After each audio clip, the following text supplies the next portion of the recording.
Tabletop role-playing games like D&D are also called pen and paper role-playing games. But with the advent of platforms like D&D Beyond, digital dice rollers, and other digital tools, we seem to be moving farther and farther away from the pen and paper experience. So in the age of iPad kids and doom scrolling, are all TTRPG tools just a cash grab? Do any of them actually make the game better? Or should we be ditching technology at the table and go back to the roots of these games? We have technology!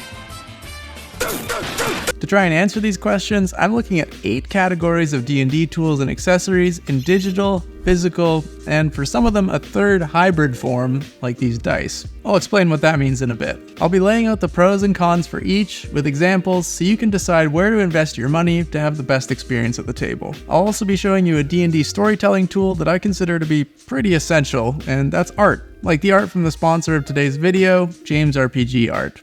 Thank you so much to James for sponsoring this video. Welcome to the table. I'm Kelly, and some people say that I'm a physical tool. And to that I say, there's no tool in this pool. And they don't get that because it's a little obscure. Let's start with the only reason that any of us are playing these games in the first place, dice.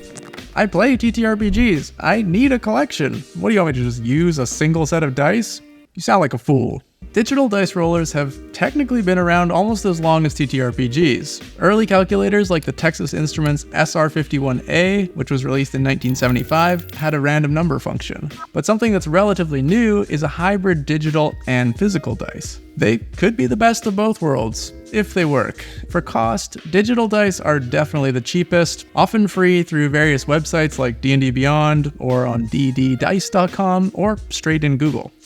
Physical dice are next as far as cost. There's no limit to how much you can spend, but you can get a set from a bulk bin at your local game store for a few dollars. Finally, the hybrid dice. At the time of recording, the Go dice costs $40, and the Pixel is on sale for $40 but regular price $60. In order to give scores for functionality, let's see if these things actually work. To get started, I had to update the firmware on my dice, which is a sentence I thought I'd never say. Overall, they both worked surprisingly well. The Go dice did make me create an account to use the app, which is a big con for me, and also their app is designed for a tablet, so I had some problems pressing some buttons on my phone. Other than that, I didn't experience any glitches, and the setup with both of them was pretty seamless. They can both integrate with Foundry VTT and Discord, and then Pixels has a Chrome plugin that allows connectivity to D&D Beyond, and Go dice has one that connects to Roll20. The integrations on each VTT work similarly. You click on the stat you want to roll, and then physically roll the dice, and it does the math for you. It's definitely not faster than just using a digital dice roller, but you still get to physically roll dice while having some of the convenience. I was pretty surprised by how well both integrations worked, and I didn't have any of the disconnecting issues I've seen online. Honestly though, the best part is the flashing lights in the Pixels die. It's just fun to see it light up. Also, you can make it say stuff when you roll certain numbers. I'm critting. The default sayings are really weird. I didn't do that. For ease of use, digital dice rollers definitely have the most functionality, followed by the hybrids, and then the physical dice. The fun factor is tough. I'd put the physical dice and the hybrid dice tied if you go with the Pixels. The lights are fun, but also so is dropping a bunch of dice down a tower, and you're probably not going to buy multiple sets of these. I use physical dice whenever I can when I'm playing and running games, but I do use digital dice rollers for rolling monster damage. I'll probably stick with that, and maybe bring the Pixels die out for some special rolls because the lights are fun.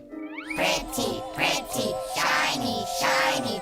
Before we talk about digital versus physical books, let's take a look at another essential D&D accessory, art. Like the scenes from the sponsor of today's video, James RPG Art. Sharing art at the table in digital or physical format helps bring your worlds to life for the players. Every time I share art in my games, my players always comment that it was really helpful for them to picture the scene and kickstart their imagination. James has a huge collection of art on Patreon and on jamesrpgart.com. There are animated versions of many of the pieces if you want to display them digitally, or you can use them as backdrops in your VTT of choice. I also used James's art for my recent portable DM kit build. The scenes are easy to print out on photo paper on your home printer, so you can always have something fresh on the outside of your DM screen. There are scenes to accompany many of your favorite campaigns, including 60 scenes inspired by Ravenloft and the Curse of Strahd campaign. James just wrapped up a successful Kickstarter to bring all 60 pieces to life with animation. If you use the link down in the description, you can still get the bundle price for all 60. Even if you're not running Curse of Strahd, there are so many cool locations that James has brought to life. I finally get inspired to create my own homebrew locations just by looking through James's website. So head to the link down in the description to browse the catalog and get inspired. Next up, books. Or if it's in digital format, I guess it's called content? For books and content, I'm dividing it into 3 categories: purchased physical books, purchased PDFs, and content rented from platforms. And the distinction between purchased and rented is important. Let's start with what is the most important factor for many people: cost. To compare these, I'll be using D&D and Pathfinder, which are arguably the first and second most popular TTRPGs. Although that's rapidly changing with the recent crowdfunding campaigns that have happened, so we'll see if that's still true next year. For D&D, the 2024 Player's Handbook in physical form is $49.99. The digital version that's locked to D&D Beyond is $29.99, and the digital version on Roll20 is also $29.99. You can't legally buy PDFs of D&D 2024. For Pathfinder 2e, the hardcover Player's Core Book is $59.99, the PDF is $19.99, and all Pathfinder content is available legally for free on Archive of Nethys. Before all you stands start fighting each other in the comments, this is not a comparison of D&D versus Pathfinder, this is a comparison of the formats within each system. Just based on price, it's pretty clear that platform-specific content is the cheapest, followed by PDFs and then physical books. But there's a lot more to it than just price. Ownership is a big one for this category. For any content that you can only use on a specific platform, you don't own it. You pay a one-time fee or a subscription, or often both, to rent that content. If that platform goes away or decides to change its terms of use, you're at their mercy. This is the way it is on all digital platforms, including VTTs. On any platform that you can't export the content you purchased, you don't own it. Not true.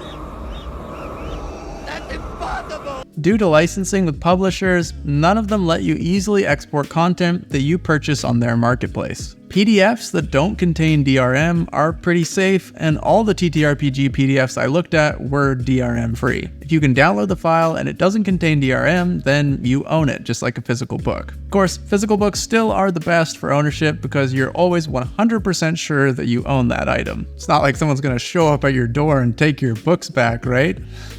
Right?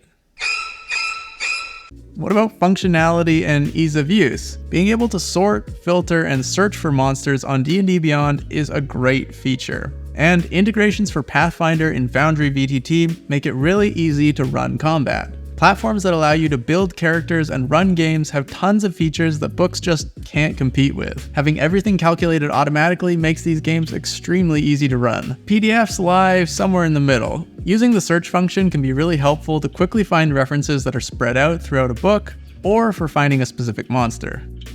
Hyperlinks in the text can also be very helpful, and I wish more TTRPG publishers made use of hyperlinks in their PDFs. You can also use a program like Goblin to search through your entire PDF library all at once, which can allow you to find monsters across all of your monster books rather than looking through each one by one. PDFs also have a lot of accessibility features like different text modes or speech-to-text. The only pro for physical books in this column is that they're accessible everywhere all the time. You don't need power or internet or account logins or anything, you just open the book and start reading. It's so easy. This third and completely subjective criteria is where I think physical books really shine for me.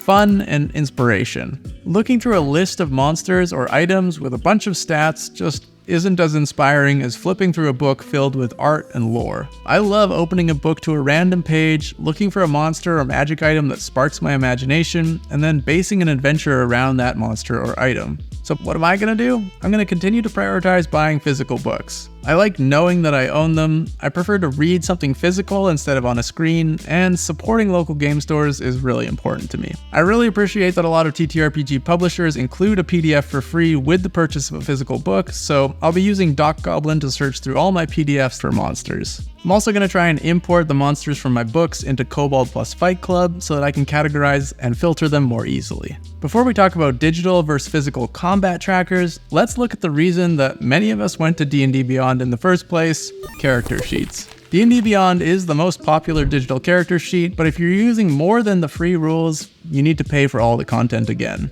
There are other options though that have easy imports and a community that have done most of the work already. I've used Fight Club 5, Dice Cloud, and I recently came across More Purple, More Better's character sheet program. You can also use a VTT, but you'll most likely need to pay for the content again or manually import it yourself. So how do these options stack up against good old paper?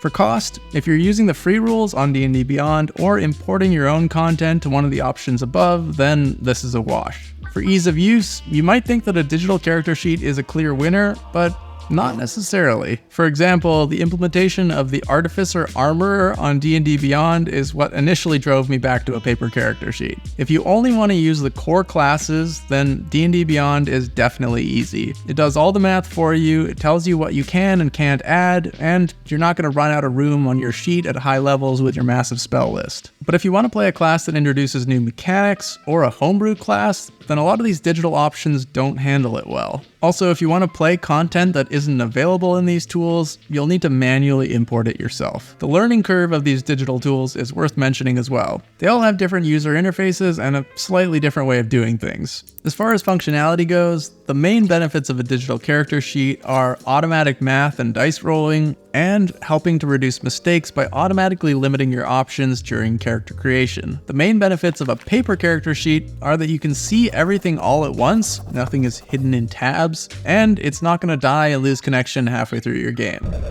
And there's one more point that pushes the paper character sheet ahead. It may seem like a con, but I think it's actually a pro. Using a paper character sheet is slower and it takes longer, but it forces you to actually read through and write down each feature and spell by hand. There's quite a lot of research that shows the benefits of knowledge retention that come from physically writing down information, so it's more likely that you'll be able to actually remember and use your class features and spells if you take the time to write down each one. It's finally finished! A memoir of my life written in red ink! So what's the conclusion here? If you're just starting out, then using pre-made character sheets or a digital character sheet will help make the game easier and more approachable. But if you're familiar with the game, it's hard to beat the freedom that a paper character sheet gives you. Now, for one category that's really hard to argue for physical being better unless you have a strict rule about no technology at your table: initiative and combat trackers. Digital combat trackers not only track initiative and HP, but they can also help you quickly roll attacks and damage and track limited use abilities and spell slots. D&D Beyond calls this encounters. There are also third-party ones like Improved Initiative and Shield Maiden. You can also use a VTT like Foundry VTT to run your combats, even if you play in person. You can drop tokens on a map and then just use the initiative tracking, stat blocks, and dice rolling features. For physical options, it's hard to beat good old cue cards and paper. Cue cards can be used for tracking initiative by writing the character names and monster names on either side and then folding them in half. Then you can hang these on the top of the DM screen in the initiative order. You could also build this DIY initiative tracker with clothespins, which is pretty neat. For HP and other stats, you can make a list on a notepad with the monster name, AC, to hit bonus for the main attack, average damage for that attack, and their max HP at the end. When a monster takes damage, just cross out the max HP and put their new HP.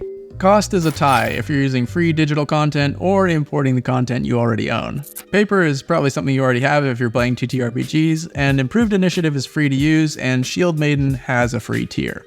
For functionality, digital cleanly takes the win here. Having dice rolling built into the digital options is just so much faster. Yes, you can just use average damages, but even rolling to hit for several monsters takes longer than just pressing a button. The main pro for physical combat trackers is the setup time. Writing down initiative on cards is easy, and you don't have to import your stat blocks into anything, just keep your books on hand.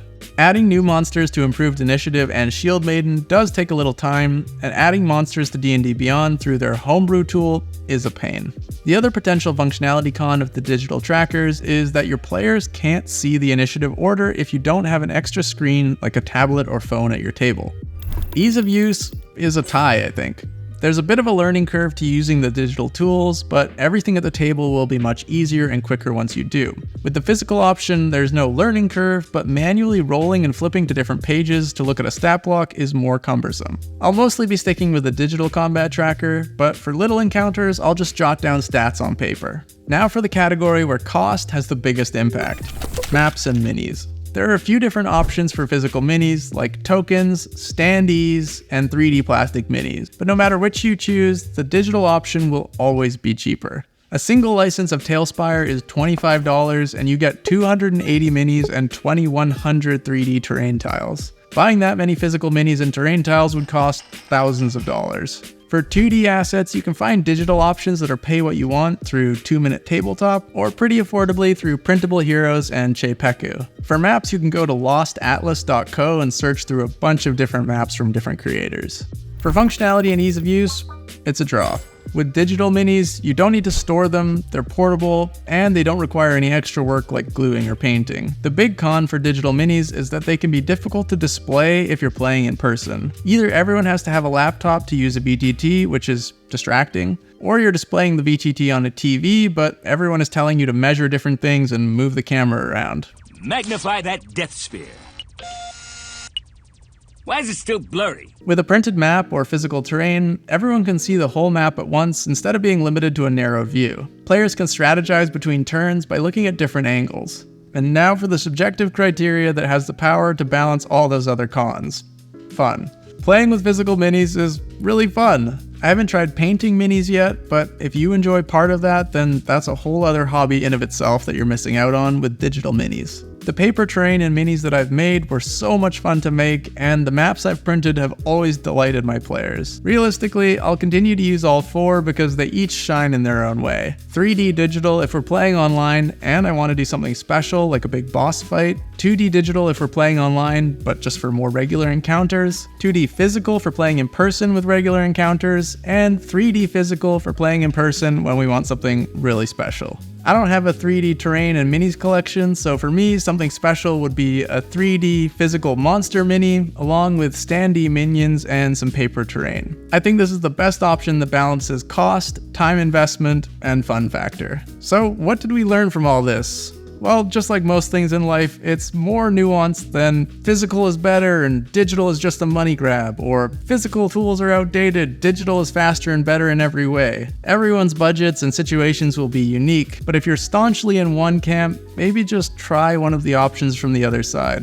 It might surprise you. Or you'll hate it and prove yourself right, and then you'll feel all smug and superior, so really it's win-win. What does your setup look like? How much do you rely on digital versus physical tools? Let me know down in the comments. If you want to try out physical minis in terrain without draining your wallet, check out this video here to see how to get started with paper minis in terrain, including how to get them printed affordably, and everything I learned so you can skip all the beginner mistakes.